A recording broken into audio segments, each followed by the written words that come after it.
মা আমার মা বইটি লিখেছেন চৌধুরী স্যার মুহম্মদ জাফরুল্লাহ খান। লেখক সম্পর্কে সামান্য পরিচিতি তুলে ধরছি। পাকিস্তানের অন্যতম রূপকার, যিনি পাকিস্তানের প্রথম পররাষ্ট্রমন্ত্রী হিসেবেও দায়িত্ব পালন করেছিলেন। হেগে অবস্থিত আন্তর্জাতিক আদালত এবং জাতিসংঘ সাধারণ পরিষদেরও প্রথম মুসলিম সভাপতিও ছিলেন তিনি। আজ অবধি তিনি একমাত্র ব্যক্তি যিনি এই উভয়টির প্রধানের দায়িত্ব পালন করেছেন। স্যার মোহাম্মদ জাফরুল্লাহ খান আহমদিয়া মুসলিম জামাতের একজন সুপরিচিত ও শীর্ষস্থানীয় ব্যক্তিত্ব, যিনি এ যুগের ইমাম, প্রতিশ্রুত মাসিহ ও মাহাদি হজরত মির্জা গোলাম আহমদ কাদিয়ানী আলাইহিসসালাম এর একজন সাহাবী হবারও সৌভাগ্য লাভ করেছিলেন। স্যার মোহাম্মদ জাফরুল্লাহ খান ছিলেন আন্তর্জাতিক মঞ্চে ফিলিস্তিনি জনগণের পক্ষে বলিষ্ঠ কণ্ঠ। তিনি 1947 সালেই জাতিসংঘের সাধারণ পরিষদের সভায় ফিলিস্তিনিদের অধিকার রক্ষার ব্যাপারে দৃঢ় ও বলিষ্ঠ বক্তব্য রেখেছিলেন এবং সেখানে সম্ভাব্য নৈরাজ্যের বিষয়ে সতর্ক করেছিলেন, যা পরবর্তীতে গোটা বিশ্ব প্রত্যক্ষ করেছে এবং আজও করছে।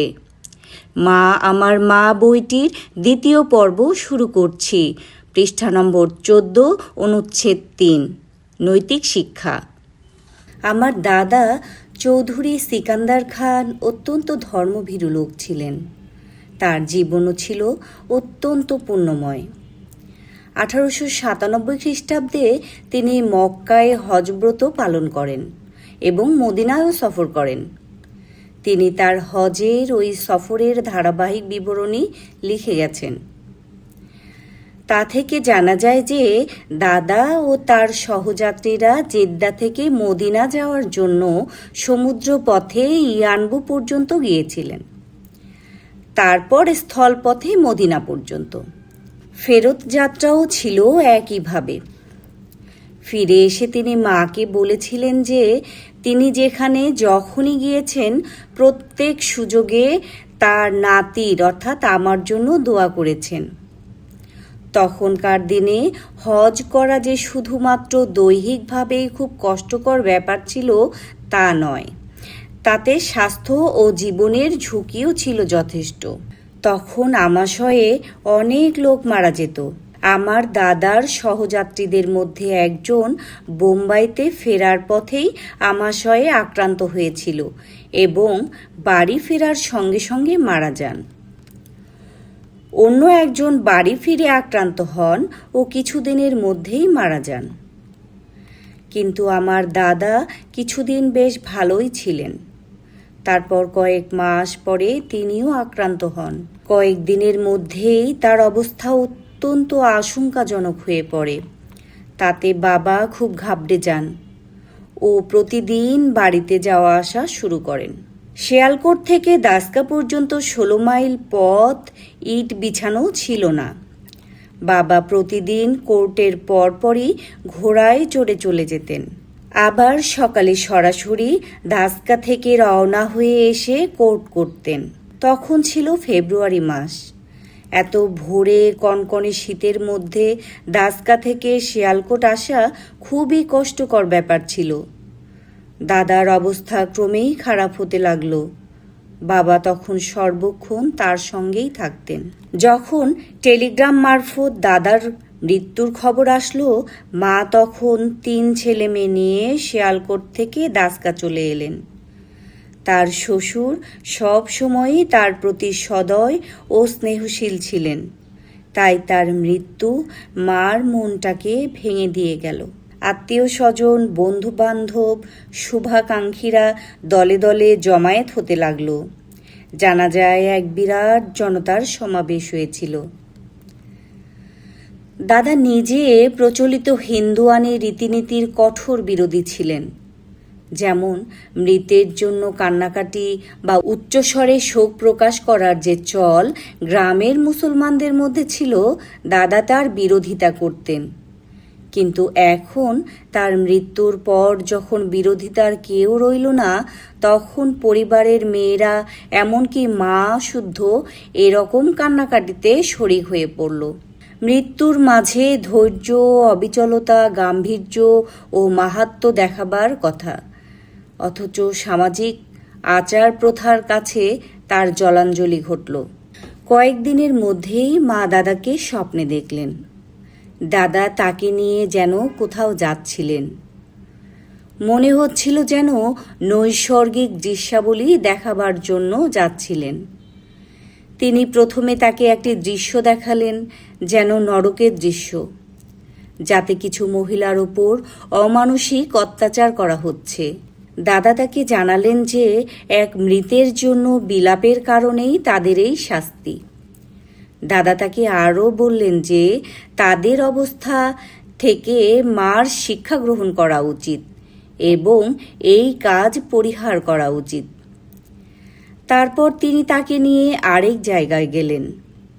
সেখানে তাকে রসুল সাল্লাল্লাহু আলাইহি ওয়াসাল্লামের কবর ও বিবি ফাতেমা রাদিয়াল্লাহু তাআলা আনহা এর কবর দেখালেন। কবর দুটো যেন এক সুন্দর বাগানের মধ্যে ছিল, আর তাদের মাথার দিক দিয়ে দুটি পরিষ্কার টলমলে পানির ফোয়ারা বইছে। মা সেখানে বসে মুখ হাত ধুয়ে অজু করলেন, যেন নামাজ পড়ে তওবা করবেন। তারপর তিনি সেখানে নিজের ভুলের জন্য আল্লাহর কাছে ক্ষমা চাইলেন। কিন্তু যত আন্তরিকতার সঙ্গে তিনি তওবা করছিলেন, তা তিনি পুরোপুরি পালন করতে পারেননি। কিছুদিন পর এক নিকটাত্মীয় মারা গেল। মা যদিও খুবই সংযত থাকলেন এবং সমাবেত বিলাপে অংশ নেওয়া থেকে নিজেকে আলাদা রাখলেন, তথাপি অন্যান্য সব আত্মীয়দের চাপে পড়ে কিছু কিছু কুপ্রথায় অংশ নিতে বাধ্য হয়েছিলেন। এরপর তিনি পরপর বেশ কটি স্বপ্ন দেখলেন। একটিতে তিনি দেখলেন এক পাল পিঁপড়া তার শরীর বেয়ে উঠতে চেষ্টা করছে, আর তিনি বারবার ওইগুলোকে ঝেড়ে ফেলার জন্য প্রাণান্ত চেষ্টা করছেন, কিন্তু পারছেন না। তিনি যদি কয়েকটিকে ঝেড়ে ফেলেন তো আরও কিছু তার শরীর বেয়ে উঠে আসে। এর মাঝে তার ঘুম ভেঙে যায়, কিন্তু আবার ঘুমাতে গেলে একই দুঃস্বপ্ন দেখে জেগে ওঠেন। এভাবে বারবার হতে থাকে। তার নিদ্রা হারাম হয়ে যায়। মা বুঝতে পারলেন তওবা ভঙ্গ করার শাস্তি স্বরূপ এই রূপ হচ্ছে। মা আবার সেজদায় পড়ে গেলেন। কেঁদে কেঁদে আল্লাহর কাছে ক্ষমা ভিক্ষা করলেন, আর এরপর থেকে এ সকল বেদাতি কুপ্রথায় অংশ না নেয়ার প্রতিজ্ঞা করলেন। কয়েকদিনের মধ্যেই তিনি আবার দাদাকে স্বপ্নে দেখলেন। দাদা তাকে প্রথমে তওবা ভঙ্গ করার জন্য বকাঝকা করলেন। তারপর তার প্রতিজ্ঞায় দৃঢ় থাকতে উপদেশ দিলেন। তিনি তাকে পরিষ্কার একটি কাপড় দিয়ে বললেন, এই কাপড়টাকে পর্দা হিসেবে ব্যবহার করে পুকুরের পরিষ্কার পানি দিয়ে নিজেকে ধুয়ে নিতে। মা পানিতে নেমে গেলেন। তিনি যতই পানিতে নামছেন ততই পিঁপড়াগুলি দূর হয়ে যাচ্ছে। পিঁপড়াগুলো সম্পূর্ণভাবে দূর না হওয়া পর্যন্ত তিনি পানিতে নামলেন। তিনি খুবই স্বস্তি ও আরাম বোধ করলেন। তৎক্ষণাৎ তার ঘুম ভেঙে গেল। তিনি আল্লাহর কাছে সকৃতজ্ঞ শুকরিয়া আদায় করলেন, আর কখনোই ভুল করবেন না বলে প্রতিজ্ঞাবদ্ধ হলেন। কিন্তু আবার তিনি পরীক্ষায় নিপতিত হলেন। আমার ছোট চাচার বড় ছেলে মারা গেল। মা বিলাপ গাঁথতে অংশগ্রহণ করা থেকে পুরোপুরি আলাদা থাকতে ব্যর্থ হলেন। এবার তিনি স্বপ্নে দেখলেন দুটো ভীষণ দর্শন লম্বা শিংওয়ালা ষাঁড় তাকে তাড়া করছে এফোঁড় ওফোঁড় করার জন্য। তিনি আশ্রয়ের জন্য দৌড়াচ্ছেন, কিন্তু ওইগুলো তাকে ধরে ফেলেছে এবং আঘাত করে আহত করে দিচ্ছে। আবার মার রাতের ঘুম হারাম হয়ে গেল। এখন তার রাত কাটে আল্লাহর ক্ষমা ও দয়া প্রার্থনায়, কাতর দোয়ায়। তার এই করুণ অবস্থা দেখে বাবার হৃদয়েও দয়া হলো। তিনিও মার জন্য রাত জেগে দোয়া করতে থাকলেন। কিন্তু অবস্থার কোনো উন্নতি হলো না। পুরো 1 মাস মা নির্যাতন ভোগ করলেন। তারপর একদিন আবার দাদাকে স্বপ্নে দেখলেন। দাদা তাকে খুব বকাঝকা করলেন এবং বললেন এটাই তার অনুশোচনা করার শেষ সুযোগ। এরপর আর কোনো বিচ্যুতি ক্ষমার অযোগ্য বলে ধরা হবে। এরপর স্বপ্নে দাদা ষাঁড় দুটোকে টেনে ধরে থাকলেন। মা বিনা বাধায় চলে আসার পথ পেলেন। আমার সবচেয়ে বড় ফুপুর বড় ছেলের মৃত্যুর মধ্য দিয়ে আমার মা আবার পরীক্ষায় পড়েছিলেন। আমার এই সুন্দর টকবগে তরুণ ফুফাতো ভাইয়ের মৃত্যুতে মা শোক জানাতে ফুপুর বাড়ি গিয়েছিলেন। গ্রামে এটা প্রচলিত রীতি ছিল যে যখন মৃতের আত্মীয় মহিলারা বিলাপ গাঁথা গাইতে গাইতে পথ দিয়ে আসতো, তখন পাড়ার মানুষ ছাদের উপর দাঁড়িয়ে তাদের দেখত। এইবার মা কিন্তু অন্যান্য মহিলা যাদের সঙ্গে ফুপুর বাড়ি যাচ্ছিলেন তাদের চুপ থাকতে ও শোকের কোনো প্রকাশ না দেখাতে বললেন। গ্রামের এই পথ দিয়ে কোনো ধরনের বিলাপ ও শোকমাথা ছাড়াই তাদের এই নীরব ও গাম্ভীর্যপূর্ণ আগমন গ্রামের লোকদের হতাশ করে দিল। তাদের মধ্যে একজন তো বলেই উঠল, মা বোনেরা, আপনারা বরং হাসতে হাসতেই এগিয়ে যান। ওই সব টিটকারি সহ্য করেও মা ও তার সহযাত্রীরা নীরবে শোক বহন করে ফুপুর শোকাচ্ছন্ন বাড়িতে প্রবেশ করলেন। সেখানেও সবাই প্রচলিত কুপ্রথা বর্জন করে নীরবে শোক বইছিলেন এবং কেউ বিলাপ করছিলেন না। ওই ধরনের প্রচলিত বিলাপ ও উচ্চস্বরে শোক প্রকাশের প্রথা অবশ্য পরে এই এলাকা থেকে পুরোপুরি নির্মূল হয়ে গিয়েছিল এক প্রলয়ঙ্কর প্লেগ রোগের প্রাদুর্ভাবের মাধ্যমে। 19 শতকের শেষ ও 20 শতকের প্রথম দিকে ওই প্লেগে গ্রাম ও শহরগুলি বিরান হয়ে গিয়েছিল। কয়েক বছর ওই প্লেগের প্রকোপ ছিল। মা অবশ্য স্বপ্নে দাদার মাধ্যমে এভাবে প্রায়ই তার আধ্যাত্মিক ও নৈতিক প্রশিক্ষণে উন্নতি করেছিলেন। 1903 সনে মা একবার স্বপ্নে দাদাকে তার কাছে রক্ষিত একটি অচল 1 টাকার মুদ্রা বদলে দিতে অনুরোধ করেন। দাদা অচল মুদ্রাটা হাতে নিয়ে মাকে অন্য একটা মুদ্রা দিলেন আর বললেন, এই একটাই আমার কাছে ছিল, এটা যত্ন করে রেখো, কেননা এটাতে লা ইলাহা ইল্লাল্লাহু মুহাম্মাদুর রাসূলুল্লাহ নামাঙ্কিত আছে। ওই স্বপ্নের দ্বারা মা বুঝতে পারলেন তার একটি ছেলে হবে, কিন্তু তার তৃতীয় ছেলে হামদুল্লাহ খান, যে বেশ দুর্বল ও অসুস্থ ছিল, সে মারা যাবে। এরকমই ঘটেছিল।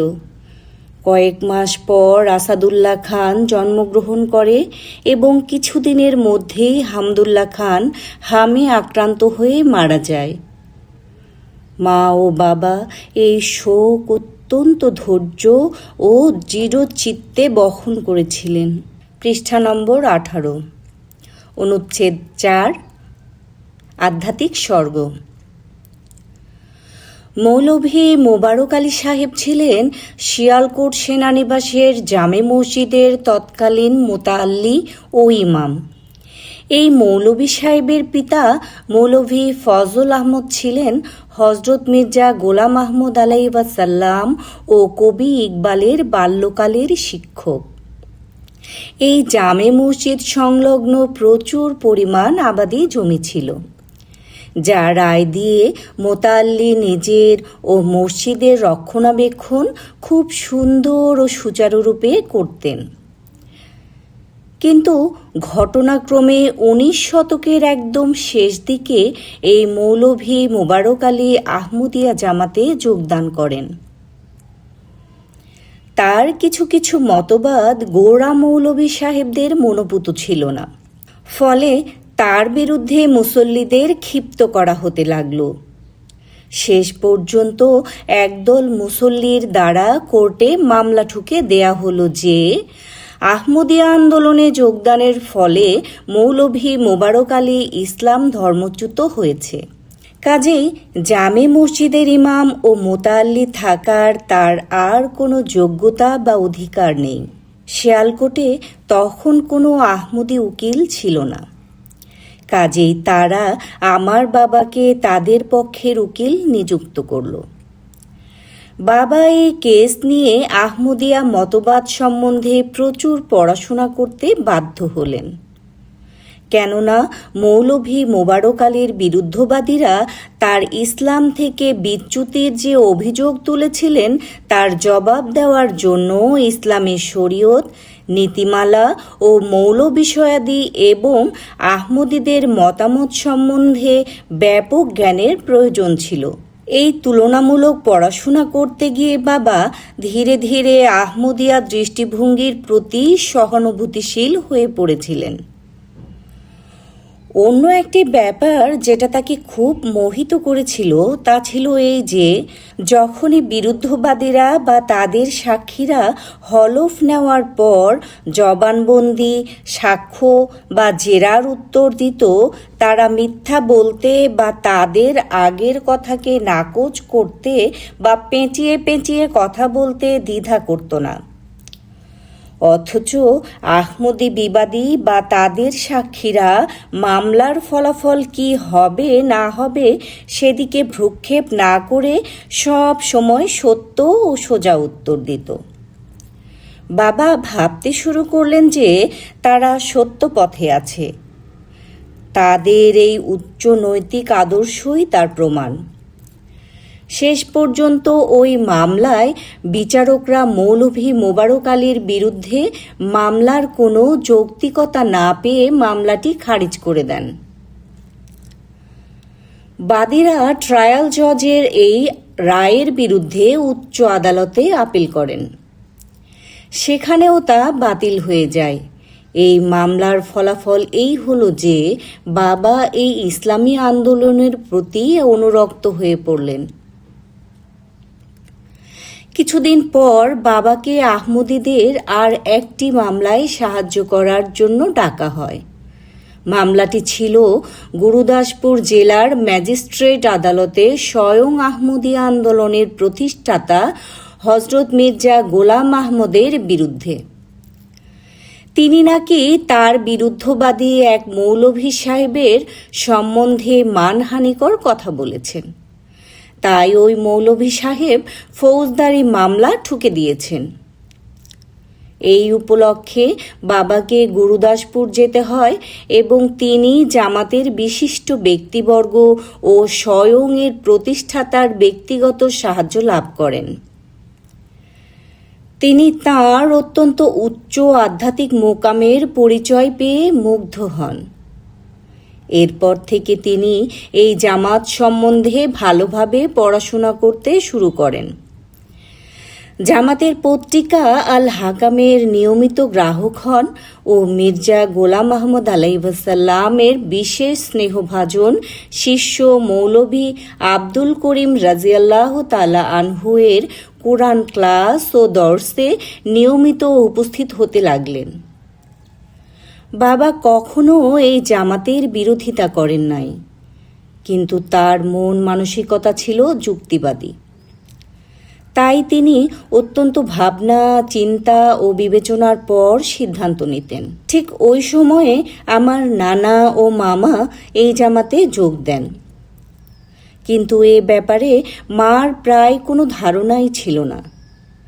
সেই বছর 1904 খ্রিস্টাব্দের বসন্তকালে বা গ্রীষ্মকালে মা পরপর কিছু স্বপ্ন দেখেন, যা দেখে তিনি অভিভূত হয়ে যান। ওই স্বপ্নগুলোর কয়েকটা এখানে বর্ণনার প্রয়োজন রয়েছে। একবার তিনি স্বপ্নে দেখলেন রাস্তার লোকজন খুব তাড়াহুড়ো করে চলছে। সবাই তাদের সুন্দর সুন্দর পোশাকাদি পরে একই দিকে যাচ্ছে। মা ভাবলেন তারা কোনো বিশেষ মহতী অনুষ্ঠান দেখতে যাচ্ছে। তিনি বাবাকে বললেন, চলুন আমরাও আমাদের গাড়ি নিয়ে যাই। বাবা রাজি হলেন। তারা রওনা হলে পথে বাবার বন্ধু উকিল চৌধুরী মোহাম্মদ আমিন তার বাসা থেকে বাবাকে ডাক দিলেন। বাবা তার সঙ্গে কথা বলার জন্য গাড়ি থেকে নেমে গেলেন। মা যেন একা এই বিরাট মাঠের মধ্যে গিয়ে উপস্থিত হয়েছেন। সেখানে আরও লোকজন জমায়েত হচ্ছিল। বিরাট এক জনতা সেখানে জমা হয়ে গেল। অনেকে গাছে উঠতে শুরু করলো। ওই জনতার মাঝখানে কিছুটা জায়গা ফাঁকা ছিল। ওই ফাঁকা জায়গায় একটা ঢাকা দেওয়া দোলনা ঝুলছিল। দোলনার দড়িগুলো যেন আকাশ পর্যন্ত বিস্তৃত ছিল। মা অনুভব করলেন দোলনায় যেন কেউ বসে আছে, কিন্তু তাকে দেখা যাচ্ছে না। ওই মাঠের একদিকে গ্যালারির মতো দেখা যাচ্ছিল। তার মধ্যে মাত্র 2টি আসন খালি ছিল। মা সেখানে গিয়ে একটি আসনে বসলেন আর অন্যটি বাবার জন্য দখল করে রাখলেন। তিনি বুঝতে পারছিলেন বাবা কিছুক্ষণ পর এসে উপস্থিত হবেন। তখন দোলনাটি পূর্ব পশ্চিমে দুলতে শুরু করলো এবং এর ভিতর থেকে আলো বিচ্ছুরিত হতে থাকলো। যতই দোলনাটি জোরে জোরে দুলতে লাগলো, ততই তা থেকে উজ্জ্বলতর আলো ঠিকরে বেরুতে শুরু করলো।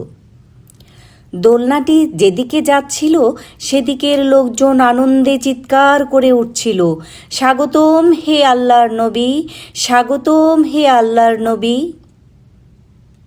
দোলনাটি দুলতে দুলতে যেন শেষ পর্যন্ত পৃথিবীর প্রান্তসীমা ছাড়িয়ে গেল। এই স্বপ্ন ছিল মায়ের জন্য অত্যন্ত গুরুত্বপূর্ণ ও আধ্যাত্মিক সংবাদবহ অভিজ্ঞতা। এই স্বপ্নের খুঁটিনাটি ব্যাপারগুলির পূর্ণতা পরবর্তীকালে প্রতিভাত হয়েছিল। এর কিছুকাল পর মা আবার একটি স্বপ্ন দেখেন। তিনি দেখেন যে খুব ভোরবেলায় তিনি মক্কায় হজ করার জন্য রওনা হচ্ছেন। তিনি অনুভব করলেন যে তিনি একা গাড়িতে ভ্রমণ করছেন। প্রায় মধ্যাহ্নের সময় এক কার চালক এক বটগাছের কাছে গাড়ি থামালো। মা তাকে বললেন, তিনি তো মক্কা যেতে চেয়েছিলেন। তাতে চালক বলল, এটাই তো মক্কা। মা অবাক হয়ে দেখলেন যে মাত্র 12 ঘন্টার পথ তিনি চলেছেন। গাড়ি থেকে নেমে তিনি পথ চলতে শুরু করলেন। সদর রাস্তা থেকে এক পথে ঢুকে এক বাড়িতে প্রবেশ করে তিনি তার দোতলায় উঠে গেলেন।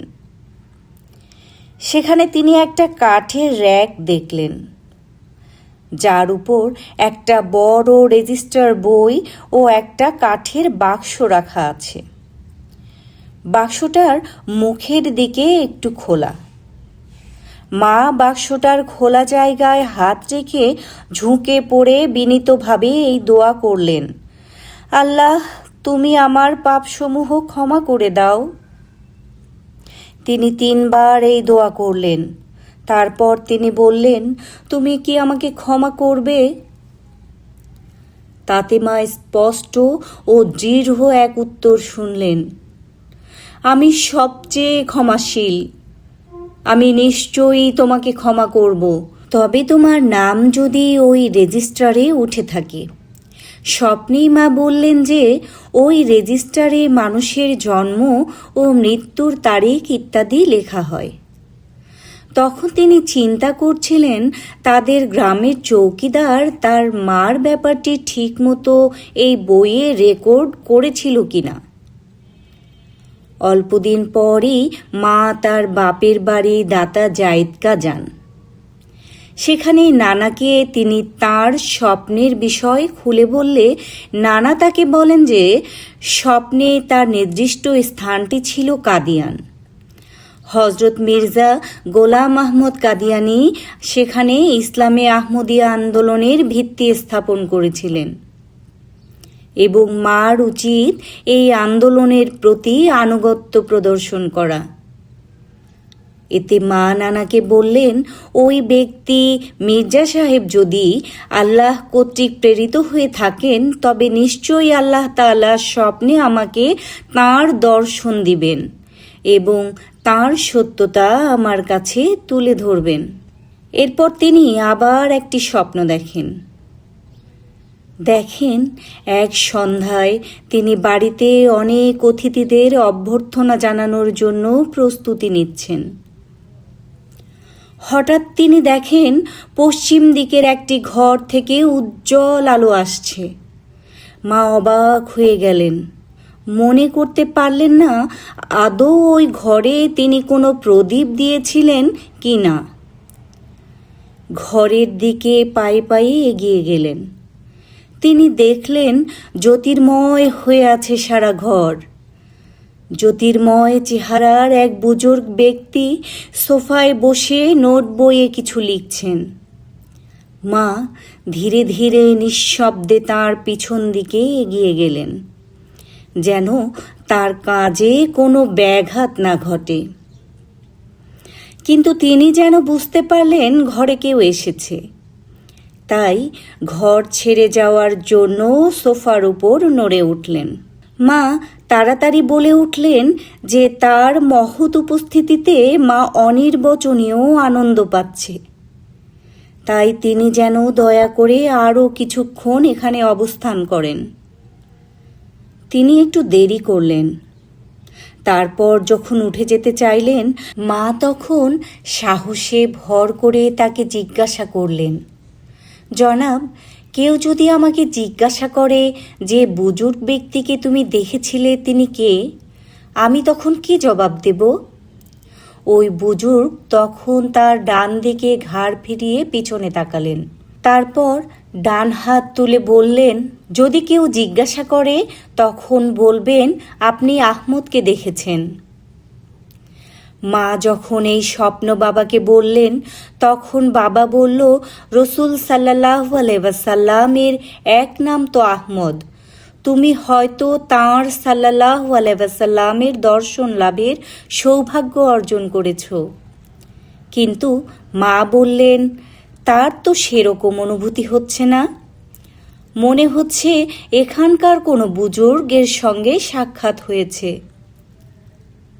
যার দ্বারা তিনি সত্য পথে পরিচালিত হবেন বলে আল্লাহ ইচ্ছা করেছেন। আমার মামা এই স্বপ্ন শুনে বললেন, তুমি নিশ্চয়ই মির্জা সাহেবকেই দেখেছ। মির্জা গোলাম আহমদ কাদিয়ানি আলাইহিস সালাম প্রতিশ্রুত মসিহ মাহাদি হওয়ার দাবিদার। মা বললেন, কিন্তু তিনি তো নিজেকে মির্জা সাহেব বলেননি, তিনি তো বলেছেন আহমদ। মামা বললেন, মির্জা সাহেবের নাম তো গোলাম আহমদ। তুমি সত্য পথেই আছো বলে মনে হচ্ছে, সুতরাং তুমি দোয়া করতে থাকো, তোমার কাছে অবশ্যই পূর্ণ সত্য প্রতিভাত হয়ে উঠবে। এর কিছুদিন পর শোনা গেল যে 1904 খ্রিস্টাব্দের 3রা সেপ্টেম্বর লাহোরে প্রতিশ্রুত মসিহ হওয়ার দাবিদার মির্জা গোলাম আহমদের একটি বক্তৃতা তার উপস্থিতিতে তার শিষ্য মৌলভী আব্দুল করিম সাহেব প্রকাশ্য জনসভায় পড়ে শোনাবেন। বাবা ওই বক্তৃতা শুনতে লাহোরে গেলেন এবং সৌভাগ্যক্রমে তিনি আমাকেও নিয়ে গেলেন।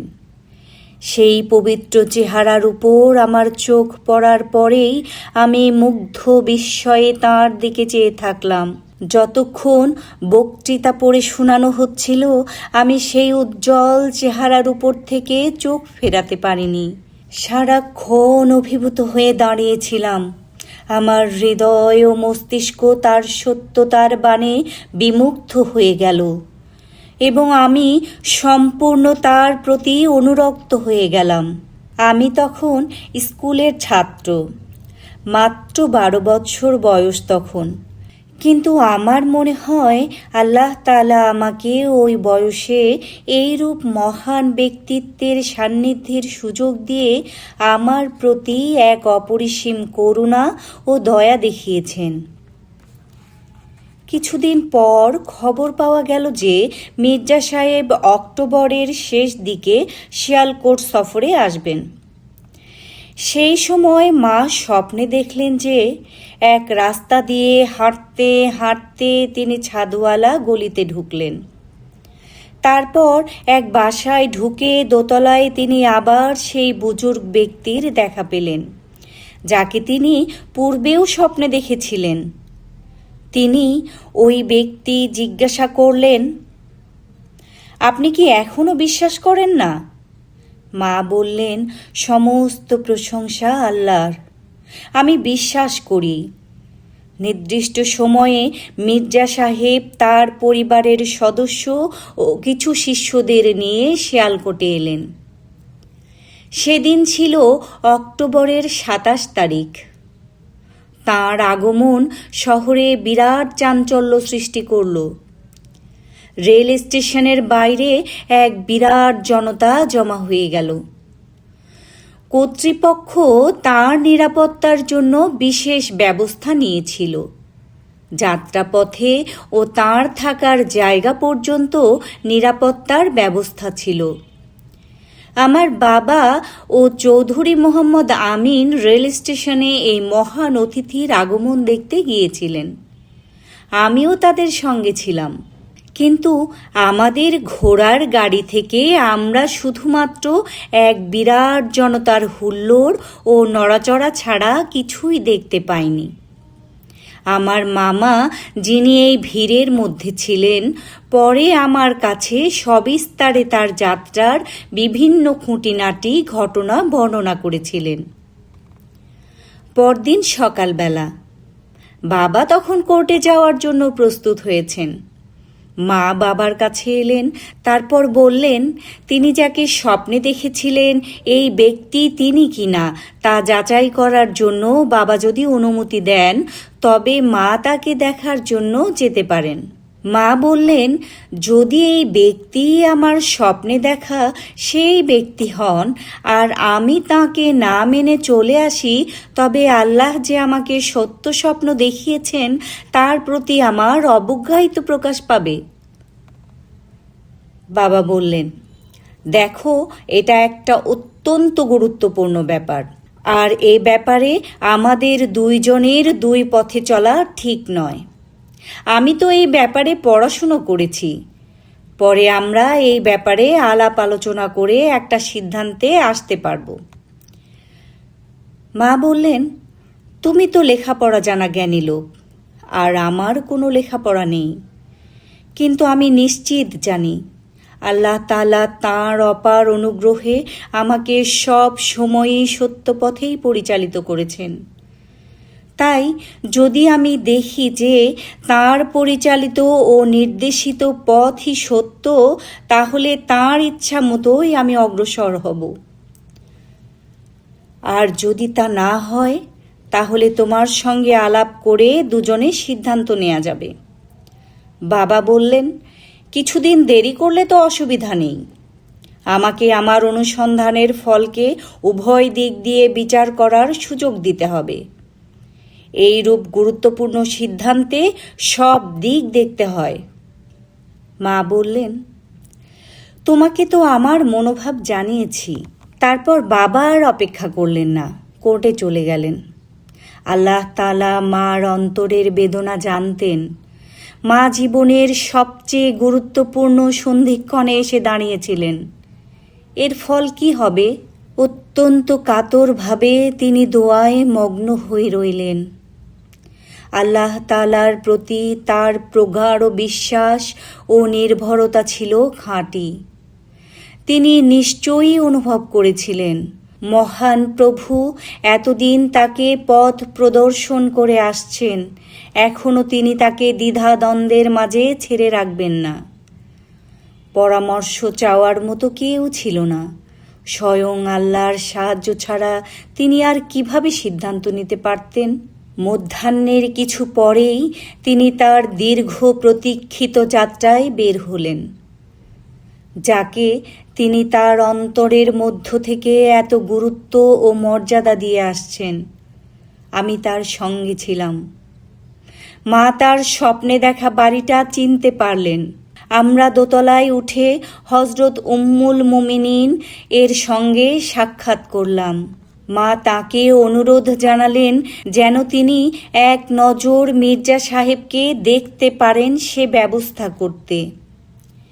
এই সংবাদ যখন মির্জা সাহেবকে জানানো হলো, তখন তিনি খবর পাঠিয়ে জানালেন কিছুক্ষণ পরে সামনের পথে তিনি মসজিদে নামাজ পড়তে যাবেন। তখন তার স্ত্রীর সঙ্গে তিনি কিছুক্ষণ বসবেন। কিছুক্ষণ পর তিনি আসলেন, উম্মুল মুমিনিনের সঙ্গে বসলেন। তার থেকে কয়েক ফুট দূরে মা ও আমি বসেছিলাম। যেই মা তাকে দেখলেন তার মুখ উদ্ভাসিত হয়ে উঠল। স্মিত হাসি দিয়ে তিনি বললেন, হুজুর, আমি বয়াত করতে চাই। তিনিও সঙ্গে সঙ্গে উত্তর দিলেন, তাহলে আমার সঙ্গে বলুন। বলে তিনি বয়াতের বাক্যগুলো জোড়ায় জোড়ায় উচ্চারণ করে গেলেন। মাও সাথে সাথে আউড়ে গেলেন। শেষে তিনি নীরবে দোয়া শেষ করে উঠে চলে গেলেন। পরবর্তীকালে আমি আমার নিজের পর্যবেক্ষণ থেকে বুঝতে পেরেছিলাম যে তার পক্ষে এই কাজটি ছিল একটি ব্যতিক্রম। বিশেষত যখন বয়াতকারিনীর স্বামী নিজে এই আন্দোলনের সদস্য নয়, কোনো প্রশ্ন করা নাই, বয়াতের শর্তাবলীর ব্যাপারে কোনো কথাবার্তা নাই, হুট করে বয়াত গ্রহণ করা, বোধহয় দুজনেই আধ্যাত্মিকভাবে এই ব্যাপারে পরিচালিত হয়েছিলেন। মার হৃদয় প্রশান্ত হল। তার অনুসন্ধান তাকে এক আত্মিক স্বর্গে পৌঁছে দিল। মা তাকে জীবনে আর কোনো দিন দেখেন নাই, কিন্তু ওই আনুগত্যের শপথে তিনি ছিলেন অবিচলিত, সম্পূর্ণ নিবেদিত, শত বিরোধিতা ও ঝঞ্ঝার মাঝেও। প্রায় 1/3 শতাব্দী পর তার শেষ নিঃশ্বাস ত্যাগের পূর্বক্ষণ পর্যন্ত তিনি পূর্ণভাবে তার বয়াতে অনুগত ছিলেন। কোনো কিছু তাকে বিচ্যুত করতে পারে নাই। তার বিশ্বাস ছিল পরম শান্ত, প্রত্যেক পরিস্থিতিতে তা সমুন্নত। বয়াত গ্রহণের পর মা আধ ঘণ্টা উম্মুল মুমিনিনের সঙ্গে অবস্থানের ফলে আমৃত্যু তাদের মধ্যে বন্ধুত্ব প্রতিষ্ঠা হয়েছিল। যখন আমরা ঘরে ফিরে আসছিলাম, মা হয়তো অনুভব করতে পারছিলেন যে কিছুক্ষণের মধ্যেই তাকে এক কঠিন পরীক্ষার মুখোমুখি হতে হবে। কিন্তু এ ব্যাপারে মা প্রায় নিশ্চিত ছিলেন যে মহামহিমের অঙ্গুলি হেলনে তিনি দিক নির্দেশ পাচ্ছেন, যার অমোঘ নির্দেশকে তিনি কখনো সামান্য অবহেলা করেন নাই, তিনি তাকে নিশ্চয়ই সব পরীক্ষায় সহায়তা করবেন। বাবার সঙ্গে মায়ের কোনো দিনই বড় কোনো ধরনের মতবিরোধ ঘটে নাই। আর এখন এমন এক ক্রান্তি লগ্নে উপস্থিত হয়েছেন যার উপর তার আত্মার পরিত্রাণ নির্ভর করছে। বাবা যতক্ষণ ঘরে না ফিরলেন, মা ততক্ষণ কাতর দোয়ায় রত ছিলেন। তারপর বাবা এলেন। আমি নিজে সেই মোকাবিলার প্রত্যক্ষদর্শী ছিলাম। তুমি গিয়েছিলে? বাবা অত্যন্ত আগ্রহ ও উদ্বেগের সঙ্গে মাকে জিজ্ঞাসা করলেন। তবু তার কণ্ঠে ছিল চিরাচরিত ভালোবাসার টান। হ্যাঁ। তারপর? তিনি সেই বুজুর্গ। মা একটু কাঁপছিলেন। আমার মনে হয় তুমি কোনো চিরন্ত সিদ্ধান্ত নাওনি। আমি বয়াত গ্রহণ করেছি। মা তার ডান হাতটা বুকের ওপর নিয়ে বললেন। মুহূর্তের জন্য বাবার মুখটা পাণ্ডুবর্ণ হয়েছিল, ঠোঁট কেঁপে উঠছিল, কিন্তু তিনি সামলে নিলেন আর বললেন, খুব ভালো হয়নি। মা প্রতি উত্তর দিলেন, আমি আমার বিশ্বাসের দাবি পূরণ করেছি। এটা যদি তোমার মনোপুত না হয় তাহলে আমি অত্যন্ত দুঃখিত। কিন্তু আমি আর কি করতে পারতাম? যদি আমার কাজ তোমার অপছন্দ হয় তবে তুমি তোমার খুশিমতো ব্যবস্থা নিতে পারো। আমার নিজের ব্যাপারে আমি বলতে পারি যে এতদিন যিনি আমাকে দেখেছেন, রিজিক দিয়েছেন, তিনি এখনও আমাকে দেখবেন। বাবা নিজের কাজের ছেলেটাকে ডাক দিয়ে বললেন, আমার বিছানা পাশের ঘরে নিয়ে পাতো। মাও তার ছেলের সঙ্গে কিন্তু দৃঢ় কণ্ঠে চাকরকে বললেন, ওনার বিছানা বাইরের কাচারি ঘরের পুরুষদের সঙ্গে নিয়ে পাতো। বাবা এতে ঘাবড়ে গিয়ে বললেন, কেন কেন সেখানে কেন? কারণ আল্লাহ তাআলা তাঁর অশেষ করুণায় আমাকে আলো দেখিয়েছেন, আর তুমি এখনো অন্ধকারে আছো। বাবা বুঝতে পারলেন মারই জিত হয়েছে, সেই তো সব ক্ষেত্রে জিতবে বলে তিনি কাজের ছেলেকে চলে যেতে বললেন। এক বিরাট সংকট থেকে সবাই পরিত্রাণ পেল। কিন্তু বাবার তখনও সিদ্ধান্ত নেওয়া বাকি। মাও দিন রাত দুজনের আত্মিক মিলনের জন্য দোয়ায় ডুবে রইলেন। চৌধুরী মোহাম্মদ আমিন এই আন্দোলনের প্রতি আগ্রহী ছিলেন। এখন যখন বাবা আগে বাড়তে ইচ্ছা করলেন, তিনি আমিন সাহেবকেও সঙ্গে নিতে চাইলেন। আমিন সাহেব বললেন তিনি এখনও কিছু বিষয়ের খুঁটিনাটি পরিষ্কারভাবে বুঝতে চান। তাই বাবা ও আমিন সাহেব দুজনে মিলে ঠিক করলেন মৌলভী নুরুদ্দিন সাহেবের সঙ্গে বিস্তৃত আলাপ করবেন। মৌলভী নুরুদ্দিন ছিলেন মির্জা সাহেবের সবচেয়ে বিখ্যাত ও ঘনিষ্ঠ শিষ্য, যিনি তাঁর সঙ্গে শিয়ালকোটে এসেছিলেন। তারা দুজনই তাঁর সঙ্গে বিস্তৃত আলাপ করতে চাইলে তিনি খুব খুশি হয়ে বললেন প্রতিদিন সন্ধ্যার পর 2-1 ঘন্টা তিনি তাদের সঙ্গে আলোচনা করতে পারেন। মোট 4টি আলোচনা হয়েছিল এবং ওই সময়ে সৌভাগ্যক্রমে আমি নিজেও সেখানে উপস্থিত ছিলাম। মৌলভী নুরুদ্দিন সাহেবকে খুব কাছ থেকে দেখার সেটা একটি সুবর্ণ সুযোগ হয়েছিল। হয়তো তিনিও আমাকে তার বন্ধুর ছেলে হিসেবে মনে রেখেছিলেন। শেষ অধিবেশন থেকে ফেরার পথে বাবা চৌধুরী আমিন সাহেবকে জিজ্ঞাসা করলেন এখন তিনি মনস্থির করতে পারবেন কিনা। তাতে আমিন সাহেব বললেন যে প্রশ্নগুলো তিনি উঠিয়েছিলেন তার সন্তোষজনক উত্তর তিনি পেয়েছেন। তাহলে আমরা কি বয়াত করব? তোমার কি মনে হয়? আমি তো প্রস্তুত, তুমি রাজি তো? খুব ভালো কথা। তাহলে কাল ভোরে ফজরের নামাজের জন্য মসজিদে যাওয়ার পথে আমাকে ডেকে নিও। দুজনের একসঙ্গে বয়াত করা যাবে। পরদিন ভোরে ফজরের নামাজের জন্য আমি ও বাবা মসজিদের পথে চৌধুরী মোহাম্মদ আমিনকে ডাকতে গেলাম। কিন্তু তিনি জানালেন বয়াতের ফলে যে দায়িত্ব চাপবে তা বহন করার মতো সামর্থ্য তিনি এখনও অর্জন করেননি। বাবা ও আমি মসজিদে চলে গেলাম।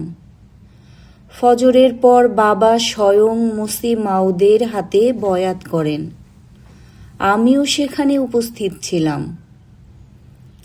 মার কিছুদিন পরে বাবার এই আন্দোলনে যোগদানের ঘটনার মাধ্যমে মার সেই স্বপ্নের সত্যতা পূর্ণ হলো, যে স্বপ্নে তিনি একটি গ্যালারিতে আগে গিয়ে বাবার জন্য একটি আসন দখল করে রেখেছিলেন।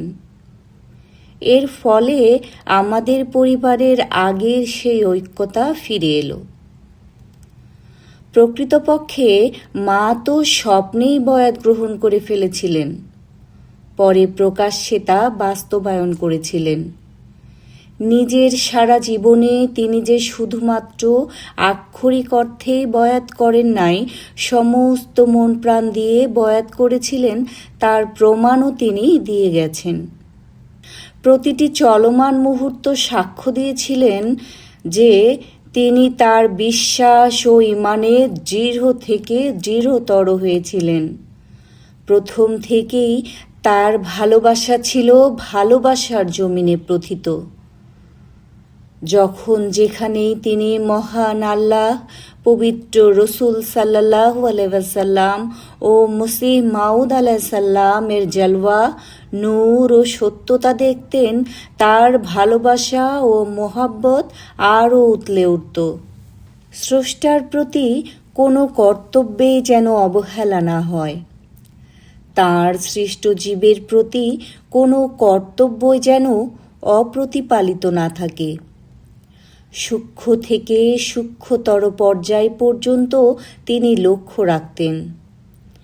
ফলে আল্লাহর অনুগ্রহে মার জীবন প্রত্যেকের জন্য কল্যাণে ভরে উঠত।